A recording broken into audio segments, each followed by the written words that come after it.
என் தங்கப்பிள்ளையே, இன்று உன் வராகி அம்மா உனக்காக ஒரு அவசர செய்தியினை கொண்டு ஓடோடி வந்திருக்கின்றேன். என் தங்கமே, உன்னுடைய குடும்பத்திற்குள் கலகத்தை மூட்டிக்கொண்டிருக்கின்ற ஒரு பெண்ணோ அல்லது ஆணோ தன்னுடைய உடலில் சாமியை சுமந்து ஆடக்கூடியவர்கள் என்று சொன்னால் உன்னால் நம்ப முடிகின்றதா? என் பிள்ளை, நான் இப்படி சொன்னவுடன் நீ என்ன நினைக்கின்றாய் தெரியுமா?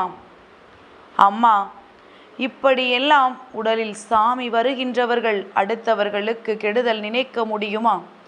அப்படி அவர்கள் கெடுதல் நினைப்பவர்களாக இருந்தால் அவர்கள் உடம்புக்குள் தெய்வம் எப்படி குடியிருக்கும் என்று நீ கேட்கின்ற அந்த கேள்வி எனக்கு நன்றாக புரிகின்றது. இதற்கான பதிலும் என்னிடத்தில் நிச்சயமாக இருக்கின்றது. என் தங்கமே, உன்னுடைய வாழ்க்கையில் என்ன நடந்து கொண்டிருக்கின்றது என்பதை முதலில் நீ உணர்ந்தாயா? உன்னோடு உறவு வைத்திருப்பவர்கள், நல்லபடியாக பேசுகின்றவர்களின் உண்மையாகவே மனதில் என்ன இருக்கின்றது என்பதை நீ என்றாவது தெரிய விரும்பியிருக்கின்றாயா? நிச்சயமாக ஒரு பொழுதும் நீ விரும்பியது கிடையாது. ஆனால் ஒன்று மட்டும் உனக்கு தெரியும், யாரும் உண்மையானவர்கள் இல்லை என்பது. நீ நினைத்த அந்த விஷயத்தில் முதலாவதாக வந்து நிற்கக்கூடியவர்கள் நான் சொல்கின்ற இவர்தான். என் தங்கமே, உனக்கு அம்மா 2 அடையாளங்களை சொல்கின்றேன். அதை வைத்தே நீ புரிந்து கொள்ளலாம். உன்னுடைய குலதெய்வத்தின் கோயிலில் சாமி வந்து ஆடுகின்ற ஒரு பெண், அல்லது ஒரு ஆணினுடைய உறவுக்கார பெண், அதாவது சாமி வந்து ஆடுகின்ற ஒரு ஆணினுடைய தாய். இந்த 2 பெண்களில் ஒரு பெண் உன் மீது மிகவும் அதிகமான வஞ்சத்தை மனதிற்குள் வைத்து கொண்டிருக்கின்றார்கள். என் தங்கமே, இந்த 2 பெண்களில் ஒரு பெண் அல்லது இந்த 2 பேருமே சேர்ந்தே உன்னுடைய குடும்பத்தை கெடுக்க நினைக்கின்றார்கள். அல்லது சாமி வந்து ஆடுகின்ற ஒரு ஆண், அவர்களால் வெளிப்படையாக எதையும் செய்ய முடியாவிட்டாலும் மனதிற்குள் நல்ல எண்ணங்கள் இல்லாமல் இருந்து கொண்டிருப்பது. பொதுவாகவே குலதெய்வத்தினுடைய சன்னதிக்கு செல்லும் பொழுது அங்கு ஏகப்பட்ட மனஸ்தாபங்கள் ஒருவருக்கொருவர் இப்பொழுதெல்லாம் அடிக்கடி ஏற்பட்டு கொண்டிருக்கின்றது. நான் தான் பெரியவன், நீதான் பெரியவன் என்று அங்கே ஏகப்பட்ட போட்டிகளும் பொறாமைகளும் இருந்து கொண்டிருக்கின்றது. போட்டிகளும் பொறாமைகளும் ஆரம்பிக்கும் பொழுது அங்கே தனித்தனி குழுவாக பிரிந்து விடுகின்றார்கள். நீ ஒரு அணி, நான் ஒரு அணி என்று பிரிந்து இவர்களை அவர்கள் திட்டுவதும் அவர்கள் வந்தால் இவர்கள் பேசுவதுமாகத்தான் என் நேரமும் இருந்து கொண்டிருக்கின்றார்கள். தெய்வத்தை நாடி வருவதே மன நிம்மதிக்காகத்தான்.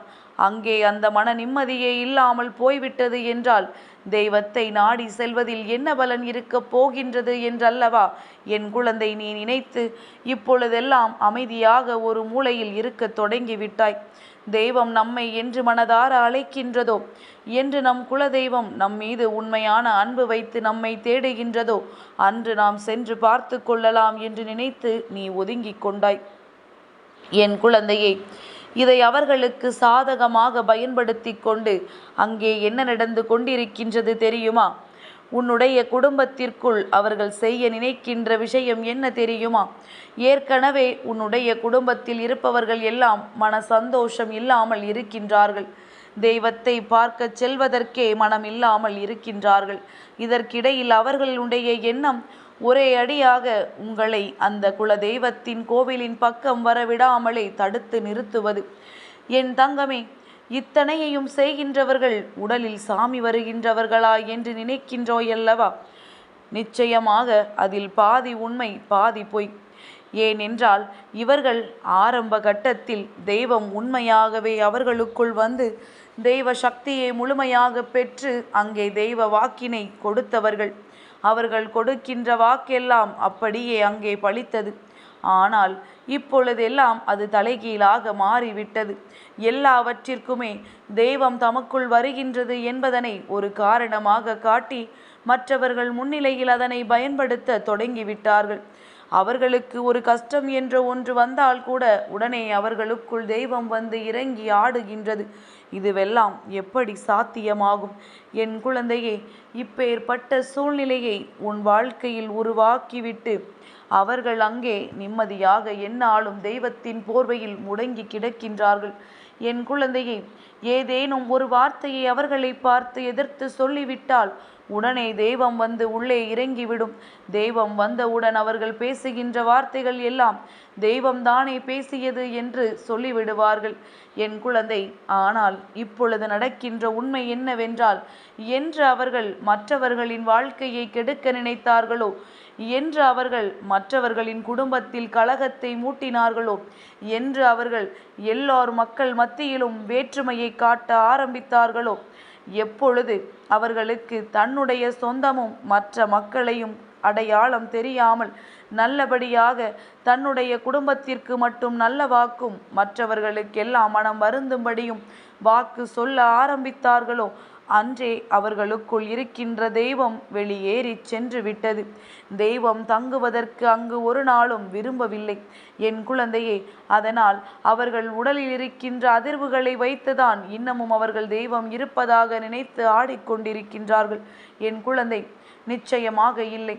இது போன்ற எண்ணங்களை கொண்ட மனிதர்களை தெய்வம் ஒருபோதும் தீண்டுவது கிடையாது. அவர்கள் அருகில் வந்து நிற்பது கூட கிடையாது.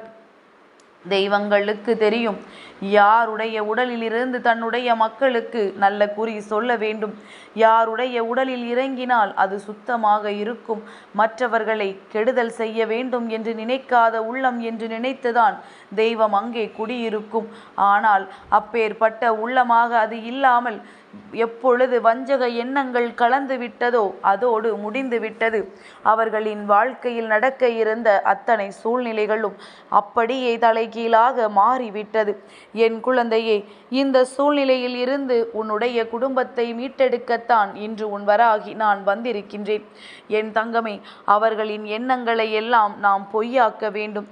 அப்படியானால் நீ என்ன செய்ய வேண்டும்? அவர்கள் உடம்பில் சாமி இல்லை என்று நிரூபிக்கப் போகின்றாயா? நிச்சயமாக அதையெல்லாம் நீ செய்ய வேண்டிய அவசியம் உனக்கு ஒரு பொழுதும் இல்லை. அதுவெல்லாம் தானாகவே ஒரு நாள் வெளிவந்தே தீரும்.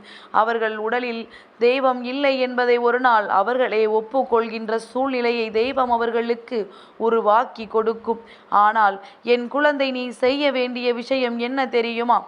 தெய்வம் உடலில் வந்து இருப்பதனால் அவர்களின் காலடியை தொட்டு வணங்குவதும், எந்நாளும் அவர்களை கண்டால் பயந்து நிற்பதும், இது போன்ற எண்ணங்களை விட்டொழித்து அவர்களும் சாதாரண மனிதர்கள் என்பதனை புரிந்து கொண்டு உண்மையாகவே இனி அவர்களிடத்தில் இருந்து விலகி இருக்க நீ கற்றுக்கொள்ள வேண்டும்.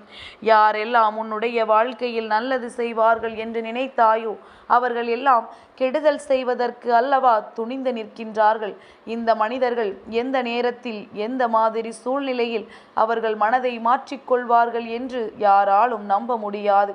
இன்று உன்னிடத்தில் நல்லபடியாக பேசுகின்றவர்கள் நாளை உன்னை காணும் பொழுது கண்டும் காணாதது போல சென்று கொண்டிருப்பார்கள். இப்படித்தான் இவர்களின் மனது இருக்கின்றது. தேவைக்கு ஏற்றாற் போலும் நேரத்திற்கு தகுந்தாற் போலும் அவர்களின் உறவை தேடுவதும் உறவை விட்டு விலகுவதும் வழக்கமாகிவிட்டது. என் குழந்தை, நீயாவது ஒரு நிலையோடு இரு. உனக்கு ஒரு உறவு தேவை என்றால் அவர்களோடு அன்போடு பேசி பழகு. அன்பாக இருப்பவர்கள் ஒரு நாளும் அவர்கள் வாழ்க்கையில் மற்றவர்களுக்கு துரோகத்தை நினைக்க மாட்டார்கள். உண்மையான அன்பு கொடுக்கின்றவர்களுக்கு அந்த அன்பினை கொடுத்து, யாரெல்லாம் போலியாக நடிக்கின்றார்களோ அவர்களுக்கெல்லாம் போலியான அன்பை கொடுக்காமல் அவர்களுக்கும் உண்மையான அன்பை உன்னால் முடிந்த அளவு கொடுத்து அவர்களை விட்டு நீ விலகி இருக்க பழகிக்கொள். என் தங்கமே, தேவையில்லாமல் தூக்கி யாரையும் தலையில் வைத்து சுமக்கவும் வேண்டாம். யாருக்கும் உன்னை நீ நிரூபிக்கவும் வேண்டாம். நீயாக இருந்து கொண்டிரு. தெய்வத்தின் பெயரை சொல்லி மக்களை ஏமாற்றுகிறார்கள் என்றால் அவர்களுக்கு தெய்வம் தகுந்த தண்டனையை கொடுக்கும் என்பதை புரிந்து கொள். ஒரு நாளும் தெய்வம் யாருக்கும் எந்த விதமான கூலியையும் கொடுப்பது கிடையாது. தெய்வம் கொடுக்கின்ற கூலி அவர்களை திருத்தி நல்வழிப்படுத்துவதுதானே தவிர ஒரு பொழுதும் யார் வாழ்க்கையையும் அழிப்பது கிடையாது.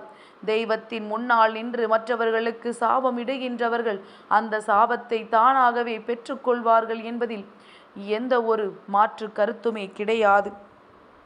என் தங்கப்பிள்ளைக்கு இந்த வராகி அம்மாவினுடைய ஆசீர்வாதங்கள் எப்பொழுதும் உண்டு.